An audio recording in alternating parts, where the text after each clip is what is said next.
parents won't be home until 10. Are you sure?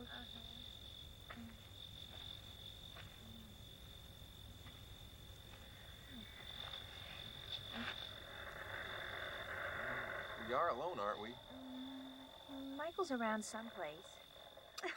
One of the most significant factors in a film, especially horror films, is tone, meaning the mood and atmosphere of the project. Great care must be taken when making horror films to get the appropriate reaction, especially as they share a lot of traits with comedy, pacing, timing, and subjective audience reactions. One misstep and people will laugh where they should be screaming.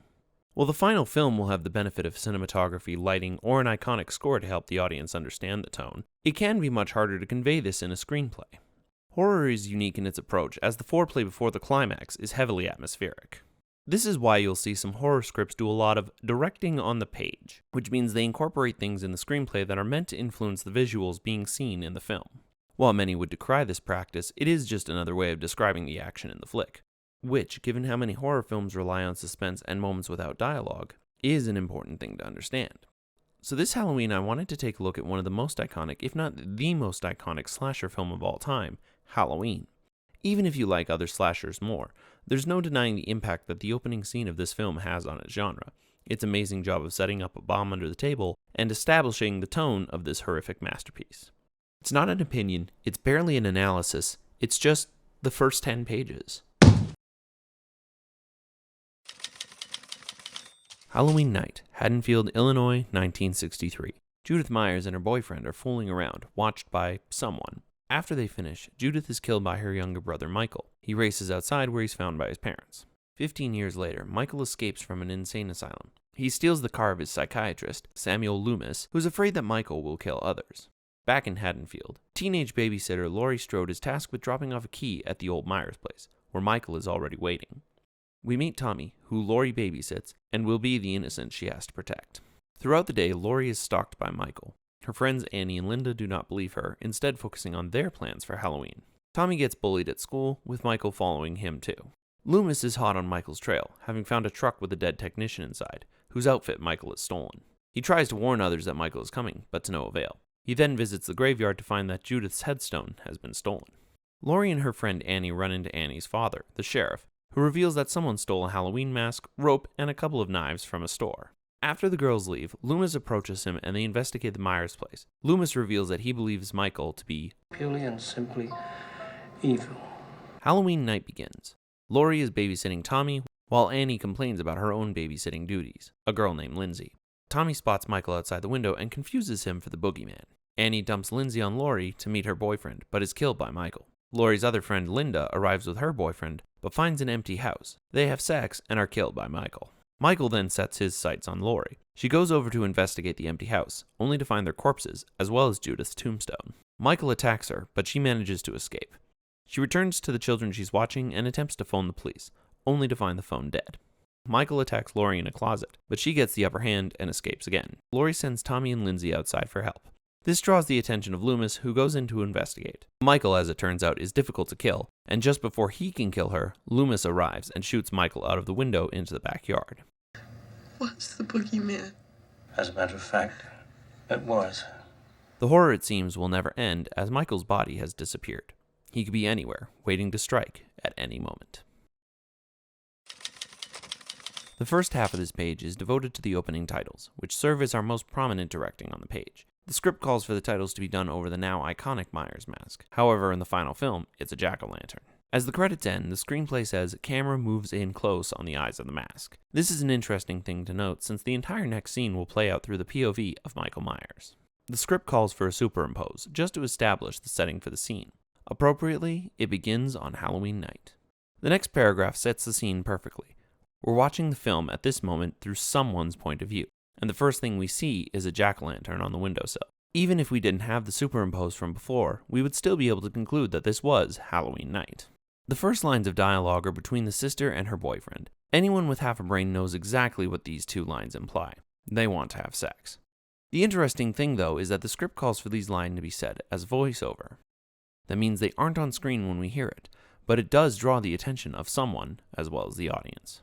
The idea that sex preoccupies the teens, and authority being absent, resulting in death, is a constant thing throughout the film, and it's set up in just the first scene. We're introduced to our young couple properly here, as someone looks at them through the window. The next 2 lines of dialogue set up the rest of the film perfectly. We are alone, aren't we? Michael's around someplace. From here on out, the audience will know, whether consciously or unconsciously, that even when someone seems like they're alone, Michael will be around. Somewhere. It's also interesting to note that the film ends with a montage of location shots, with Michael's breathing becoming more prominent with every shot, implying that even we are not safe from him. The sister urges the boyfriend to remove his Halloween mask, which he does. While not the iconic mask, this will become the mask that Michael later uses to kill his sister. For now, it's just a setup. The next paragraph shows the POV pacing back and forth, describing it as agitated and disturbed. The following paragraph shows him going inside the house, quietly opening the door, and acquiring a butcher's knife.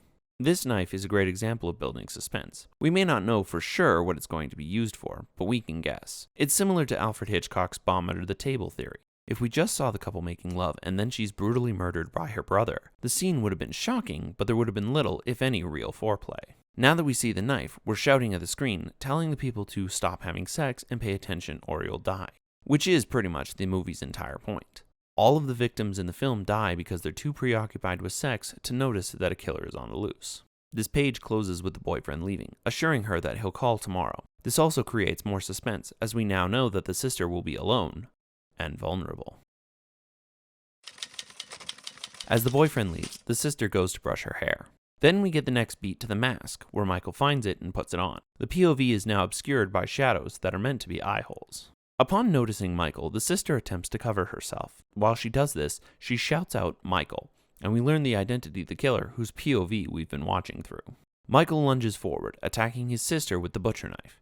The script calls for the sequence to be so blurry that we can barely see it. This could imply that Michael is either frantic, angry, passionate, or going through an adrenaline rush, but it also basically says the sister is getting killed so fast that she can't do anything to stop it. It's interesting to note the use of the word paroxysm in the script, which means a sudden attack or violent expression of a particular emotion, or a sudden recurrence or attack of a disease. This one word heavily implies that Michael is either acting on his anger, his lust, or his own mental illness. Michael then races out of the room and out the front door to meet his parents. The script calls for Michael's parents to slowly realize what their son has done, calling it growing horror.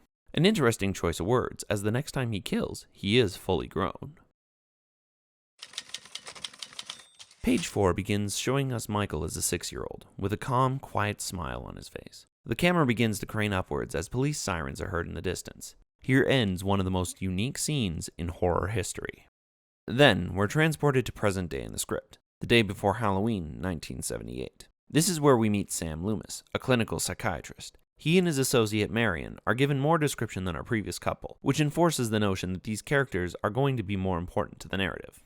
Clinical psychiatrist also gives us a quick idea of what his role will be in the movie. As he peruses through files, we can guess who his patient is. Interestingly, the characters of Marion and Loomis are named for characters in Alfred Hitchcock's masterpiece, Psycho. Loomis and Marion start talking about a patient, and from context, it appears the patient is getting assessed for a transfer. There's also a stark difference in just the last 3 lines on this page between Loomis and Marion. She expresses concern for the patient, while Loomis expresses concern about the patient. This interaction tells us about Loomis's character. He's afraid of his patient, further providing insight into his relationship with Michael and build up the threat of what's to come. We come to a large sign showing us a sanitarium, described as a cold-looking building, further enhancing the clinical feeling around Loomis. The following dialogue also has Loomis constantly referring to his patient as it. While this will show Marion as being more compassionate, this does also foreshadow a key reveal later in the film, when Loomis will describe Michael as being purely and simply evil. We get an action paragraph that shows Marion lighting up a smoke, using matches from the Rabbit in the Red Lounge. If you're wondering why the script would choose to focus on this detail, it's because later, when Loomis finds an abandoned truck on the side of the road, he finds this same matchbook to confirm that Michael killed the driver. Something so seemingly innocuous plays an important role later in the film. We could also take this a step further and interpret the matchbook as subtle symbolism. Red can be associated with many things, but the 2 that are most relevant to this film are passion and danger. In addition to Michael taking pleasure in killing, the victims later are so passionate about sex that they're oblivious to the danger around them. Red could also merely refer to blood, and therefore death. Rabbits can also be symbols for fertility, leading us back to our horny teens. Thus, the rabbit in the red is a subtle symbol for sex being a death certificate in this film, as enforced by the opening scene. The page concludes with Loomis asking Marion about her previous experience. While she has done some minimum security, it's obvious that Loomis isn't impressed. But the real trick here is that he's not merely speaking to Marion, he's wary about whether or not we are ready for the horror we're about to witness. As the pair finish their conversation where Loomis continues to emphasize Michael's malevolence, they stop in front of a sanitarium, where 5 patients are wandering around aimlessly in the rain. Though we don't understand, necessarily, what's going on, using a few clues, it is easy to deduce what has happened. Since it's at night, it's highly unlikely that the patients would be out and about. Since there doesn't seem to be any sense of supervision, it's likely that these patients aren't supposed to be out here, foreshadowing how the parents or authorities won't be able to help the teens later on. Marion's line, "Since when did they let them wander around?" implies that this isn't normal for this facility. These clues heavily imply that the patients have either broken out of the asylum themselves, or, given that they're wandering around aimlessly, it's far more likely that someone has let them out. The plot is in motion as we can surmise that Michael has already broken out of the asylum. Loomis goes over to one of the patients to get some information. We don't hear their conversation, but watch it through the windshield from Marion's point of view. As the pair drive closer to the entrance of the asylum, Marion asks about the patient, while Loomis remains focused and afraid. After a joke from the doctor, he also, very dramatically, tells us what the patient said. "He's gone from here. The evil is gone." This continues to build up Michael as a threat, seeing as how even other lunatics are afraid of him. When Marion slows down to turn, we see the shape leap onto the car. For most of the script, Michael isn't referred to by name, but rather as the shape. This serves the script in 2 ways. First, it does help the reader at least build up in their mind who the killer is, keeps Michael in the shadows, and allows the audience to imagine what he's going to look like. Secondly, just like Loomis referring to him as it, the script is doing what it can to enforce the idea that Michael isn't human anymore. The pair notice that something has launched onto the roof of the car. Marion plays devil's advocate, thinking something merely fell on the roof, presumably a tree branch, while the more experienced Loomis knows that someone jumped onto the roof. These 2 lines are exactly identical except for that one word, but it shows the difference in their experiences. Loomis decides to step out of the car, but is attacked and falls by the side of the road. As Marion begins to react, she is hit from the other side. This quick exchange seems to echo another recurring idea in this film, the lack of authority. Adults cannot come and save their asses. Horror movies like this are a twisted version of the coming-of-age story. Innocent protagonist facing a huge life problem, spending most of the movie ignorant of the coming trouble and suddenly being thrust into it, forcing the innocent to rise to the challenge and deal with it themselves. By knocking out Loomis first, Michael is forcing the less experienced Marion to deal with this life-changing problem, foreshadowing the rest of the film. All of page 8 is action description. Because the shape has her by the hair, Marion accidentally crashes the car into the shoulder of the road. At this point, the shape slams down on the passenger window, shattering it and causing Marion to scurry out the driver door. As she scrambles away, she looks back and sees that the shape has gotten into the driver's seat and takes off down the road. Assuming the shape is, in fact, Michael, we're left with the question of how he can drive a car if he's been institutionalized since he was 6. An article I read informed me that the novelization tells us that, while Michael was being transferred by Loomis as he grew up, he paid careful attention to how Loomis was driving and learned everything he needed to about it from him. Loomis will later talk about how patient Michael must have been waiting for this day.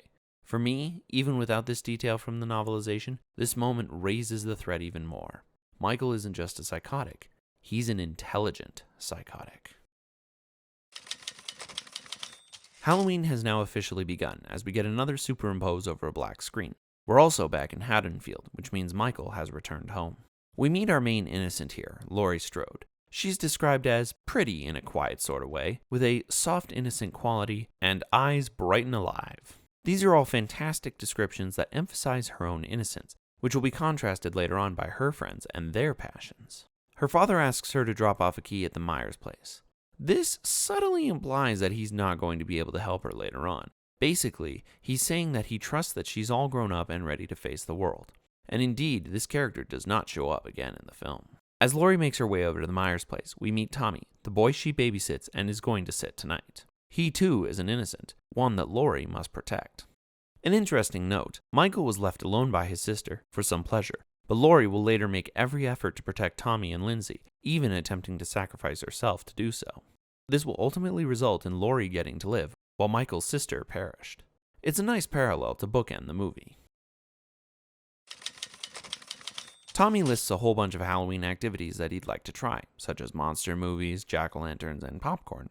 Laurie agrees to all of it, showing how much she cares for him. They finally reach the Myers place and see that it's now weather-beaten and dilapidated. Such a simple image implies a whole history of events. The house was clearly abandoned by the Myers following their daughter's death, and people just don't want to buy a murder house. While Tommy is apprehensive about going up to the door, Laurie is less concerned. While it could be interpreted that she's flippant and dismissive about danger, this moment also shows that she's brave in the face of it, which will be expanded upon later when she battles Michael himself.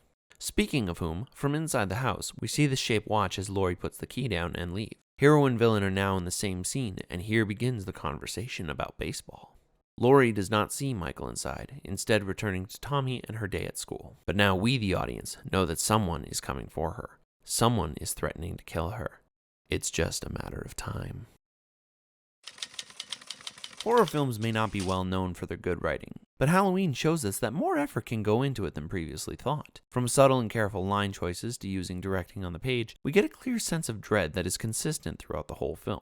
By showing us Michael's evil up front, he's being built up as a danger from the very first line of dialogue, thus setting the tone for the rest of the film. This is further emphasized by Loomis's character and placed, like a bomb under the table, in Laurie's world, creating a masterful sense of suspense while we wait and worry for our chief protagonist. So, We are alone, aren't we? Michael's around someplace.